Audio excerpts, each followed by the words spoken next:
तुकोबाजीजी महाराज यांच्या चरणी अनुभवकरणा, ईश्वर आणि त्यांच्या दृश्य अदृश्य शक्तींना माझा प्रणाम। आदरणीय दादाजी आणि अण्णाजी यांच्या चरणी माझा कोटी कोटी प्रणाम व येथे उपस्थित असलेले सर्व सत्संगी बंधू भगिनी आणि ग्रामस्थ बंधू भगिनी यांना माझा प्रेमपूर्वक जय गुरुदेव। कृपया स्वयंपाक तिकडे चालू आहे, थोडा आवाज आहे, आपण सगळ्यांनी थोडं सहकार्य करा आणि शांतता ठेवून सत्संगाचा लाभ घ्या। जय गुरुदेव।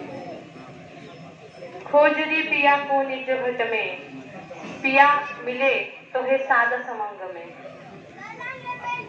म्हणजे संतांनी स्वतः साधचं महत्व व्यक्त केलेलं आहे की एखादी जी जीवात्मा असते आणि त्या जीवात्म्याला जेव्हा संत महात्म्यांकडून नामाचं दान मिळतं तर त्यावेळी त्याची ज्यावेळी पोहोच असते किंवा जिथे त्याची पोहोच असते किंवा तिथून त्याला ती जर वरती पोहोच करायची असेल तर त्याला साधची गरज असते। आणि आपल्याला सगळ्यांना परम सौभाग्याने अण्णाजींसारखे साध लाभलेले आहे आणि हे साध आपल्याला असे लाभलेले आहे की त्याची आपण गणनाच करू शकत नाही, महत्वच व्यक्त करू शकत नाही। साध हे जीवात्मा आणि संत यांच्यामधली कडी असतात, दुवा असतात आणि ज्या ज्या वेळी आपल्याला जिथे जिथे ज्या ज्या अडचणी येतात संतांपर्यंत पोहोचण्यासाठी तिथे आपल्याला साध मदत करत असतात। आणि जर ज्या साध स्वरूप व्यक्तींमुळे जर आपली भौतिकचं असेल, आपलं अध्यात्माचं असेल, आपल्याला जर मदत मिळत असेल आणि आपली मदत पूर्ण झाल्यावर महत्व विसरणं ही कृतज्ञता होते। आणि साध असतील, संत असतील यांच्याबद्दल जीवात्माने आजीवन कृतज्ञ राहिलं पाहिजे। कृतज्ञ म्हणजे काय की केलेल्या उपकाराची जाणीव ठेवणारा, आणि कृतज्ञ म्हणजे काय की केलेले उपकार विसरणारा। तर मालिकला रोज अशी विनंती करायची आपण सगळ्यांनी माझ्या समवेत की जे जे उपकार साधने आणि संतांनी आमच्यावर केलेले आहेत तर ते आम्ही आजीवन लक्षात ठेवून त्यांच्याविषयी कृतज्ञता सादर करावी असे आमचे विचार आजीवन राहिले पाहिजे। कारण साधची आणि संतांची जर साथ सुटली तर आपण आपल्या आयुष्याविषयी विचार पण करू शकत नाही की आपलं आयुष्य काय होऊ शकतं। कारण आपण जे आहोत, आज जे आपण कोणत्याही परिस्थितीत आहोत हे फक्त साथ आणि संतांमुळे आहोत। विचार करण्यासारखी गोष्ट आहे। बऱ्याच जणांना साधचं महत्व समजत नाही किंवा समजवलं तरी समजून घेण्याच्या परिस्थितीत ते नसतात। पण विचार करण्यासारखी गोष्ट आहे। अवघ्या पूर्ण भारतात किती जणांनी नामदान घेतलेलं आहे? नामदान घेतलेल्यांमध्ये आपण महाराष्ट्रातले असून आपण जळगाव जिल्ह्यातले आणि जळगाव जिल्ह्यातले असून आपण अण्णांच्या आजूबाजूला अर्धगिर्द असणारे। मग विचार करा, आपलं सौभाग्य काही कमी आहे का? ज्या साधचं महत्व स्वतः बाबाजींनी किती वेळा आपल्याला दर्शवून दिले। आपले जे प्रसाद बाबा आहेत वर्डीचे, त्यांचं उदाहरण आहे। असे असंख्य उदाहरणं आहेत की ज्यांनी गुरु महाराजांनी आपल्याला अण्णांचं महत्व समजावून सांगितलेलं आहे। अजून एक किस्सा मला आता चर्चेनुसार आमच्या आबांनी सांगितला, मला तर माहित नव्हता। जेव्हा गुरु महाराज खरत्या भूमीत आलेले होते आणि गाडीचा जो म्हणजे रस्ता होता तो खराब होता, म्हणून गुरु महाराजांनी गाडीतनं उतरले आणि गुरु महाराज पायी पायी यायला लागले आणि ड्रायव्हरला सांगत होते की एसी गाडी लाव, गाडी लाव। असं करता करता त्यावेळी गाडी येईल खर्द्यामध्ये असाही रस्ता नव्हता।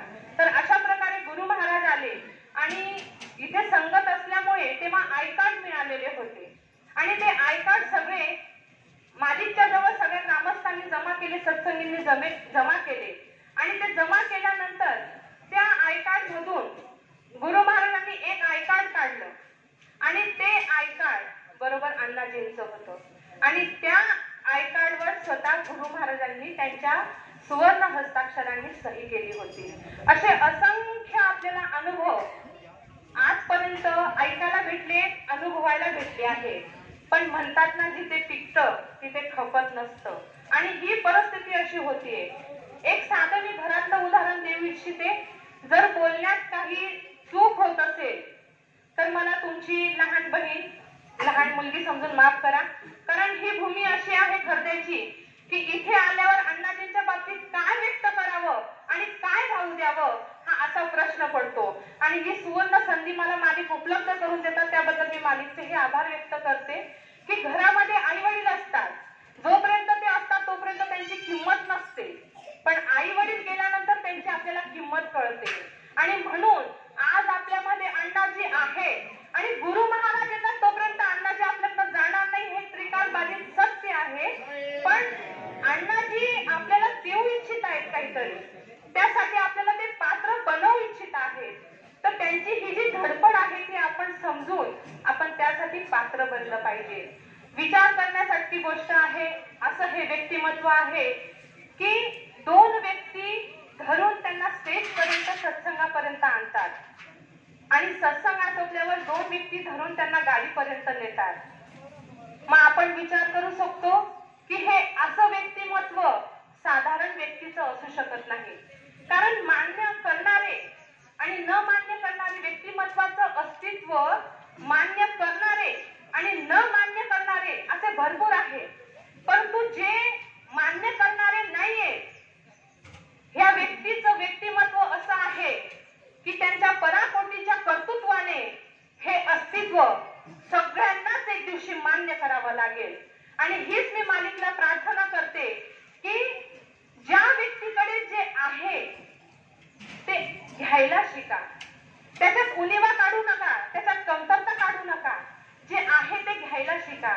आणि जर त्या व्यक्तीची जर धडपड आपल्याला देण्याची आहे ह्या वयात इतका त्रास होत असताना, तर विचार करा ते व्यक्तिमत्व साधं नाहीये. आणि हे व्यक्तिमत्व खूप वेगळं आणि महान असं आहे. हे सगळ्यांनी मान्य करून त्यांच्याकडनं घेण्याची वृत्ती ठेवा आणि ते जे आपल्याला देत आहे ते मालिक आपल्याला घेण्यासाठी पात्र ठेवावं ही एवढीच विनंती करते. अण्णाजींचे भरपूर अनुभव आहेत. जेव्हा नारूआप्पा सत्संग करतात तेव्हा नारूआप्पा असंख्य उदाहरणं सांगतात की जे MD डॉक्टर होते, स्वतः डॉक्टर असताना ज्यांचा ॲलोपॅथीवर एवढा विश्वास आहे, जे स्वतः डॉक्टर आहेत, त्या व्यक्तींना जर अण्णाजींनी गुरु महाराजांचं नाव घेऊन जर ते पाणी मंत्रून दिलं आणि त्या पाण्याचा जर त्यांना उपयोग होत असेल तर विचार करण्यासारखी गोष्ट आहे. आणि आपल्याला सहज वाटतं की अण्णाजींनी पाणी दिलं मालिकचं नाव घेऊन, पण ज्यावेळी अण्णा आपल्याला काहीतरी देत असतात त्यावेळी त्यांची ते पुंजी पण लावत असतात आणि त्यांची पुंजी लावून ते आपल्याला देत असतात. मग पुंजी लावणं साधारण व्यक्तीचं काम आहे का? साधारण व्यक्ती ही पुंजी लावू शकत नाही. आणि ह्या अशा आपण सुज्ञ आहात, सगळ्यांना सगळ्या गोष्टी माहिती आहेत, पण त्याचं रिपिटेशन होणं महत्वाचं आहे, त्याची पुनरावृत्ती होण्याची महत्वाचं असतं. कारण ज्यावेळी एखाद्या गोष्टीची पुनरावृत्ती होते तर त्यावेळी ती गोष्ट आपल्याला थोडी रिअलाइज होत जाते, समजत जाते आपल्याला. कारण आपण ह्या संसाराच्या गराड्यामध्ये इतकं फसलेलो आहोत की आपल्याला आज जर तिथे सत्संगात आपण गोष्ट ऐकली असेल तर ती नेक्स्ट संडे येतो, पुढचा रविवार येतो, तोपर्यंत आपण विसरून जातो. आणि म्हणूनच म्हणतात माली की जिथे सत्संग असेल तिथे धावून जाता की ह्या गोष्टीचं पुनरावृत्ती होते, आपल्याला त्या गोष्टी परत परत कळतात आणि आपण त्या ऋणाच्या बंधनामध्ये अडकलेलो असतो की नाही, आपल्यावर साधचं ऋण आहे, आपल्यावर संतांचं ऋण आहे आणि हे आपल्याला समजत जातं. आणि म्हणून 8 दिवस आपली बॅटरी अशी चार्ज असते की आपण त्यांचं आपल्यावर ऋण आहे ही भावना जरी आपल्या मनात असली तरी आपण संतांच्या जवळ आहे, साधच्या जवळ आहे. आणि अशा प्रकारे ही भावना आपल्याला खूप खूप अशी मोठी जाणीव देऊन जाते. कारण समाजामध्ये आपण परिस्थिती पाहतोय, किती वाईट परिस्थिती झालेली आहे. अशा परिस्थितीमध्ये आपण स्वतः न शारीरिक सांभाळ करू शकतो, न मानसिक सांभाळ करू शकतो, ना भावनिक ना आर्थिक. आपण कोणत्याही प्रकारचा स्वतःचा सांभाळ करू शकत नाही. हा जो आपला सांभाळ आहे ते पूर्णतः साथ आणि संत करतात. ही भावना जरी आपल्या मनात असेल तरी आपल्याला कोणीही धक्का लावू शकत नाही. मी एवढंच माझ्या कमी अल्पबुद्धीने सांगू इच्छिते की जे साथ आहे त्यांचं महत्व वेळेवर जाणार. कारण वेळ निघून गेल्यानंतर जर कोणत्या गोष्टीचं महत्व आपल्याला समजत असेल तर ते काही उपयोगाचं नाहीये. असे आपल्याला बरेच अनुभव आहेत की वेळ निघून गेल्यानंतर मग ती भौतिकची असेल किंवा